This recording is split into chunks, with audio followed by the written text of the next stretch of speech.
رحمۃ اللہ، ویلکم مائی YouTube channel.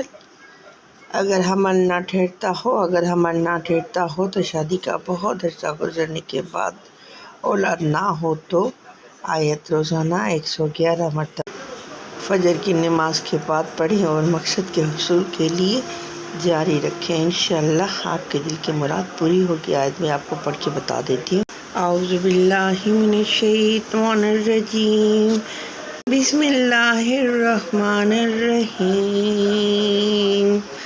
وَيَمْدِدْكُمْ بِأَمْوَالٍ وَبَنِينَ وَيَجْعَلْ لَكُمْ جَنَّاتٍ وَيَجْعَلْ لَكُمْ أَنْهَارًا مَا لَكُمْ لَا تَرْجُونَ لِلَّهِ وَقَارًا۔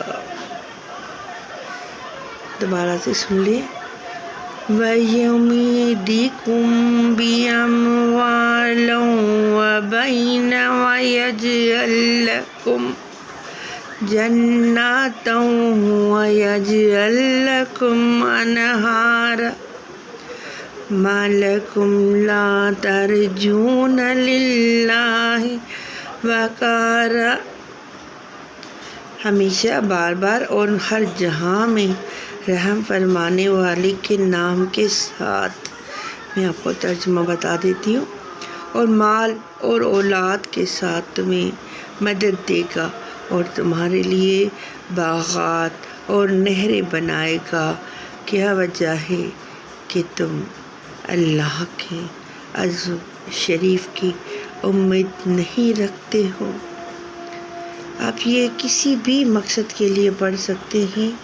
ادھر تو اولاد کے لیے لکھا ہوا ہے، مال کی برکت کے لیے، مال کے لیے بھی پڑھ سکتے ہیں فجر کے ٹائم پہ۔ انشاءاللہ آپ کو بہت فائدہ ہوگا۔ اور جہاں بھی رہیں اپنے پیاروں کے ساتھ خوش رہیں، اپنی دعاؤں میں مجھے یاد رکھیں۔ ملتے ہیں ایک نئی ویڈیو کے ساتھ، تب تک کے لیے اللہ حافظ۔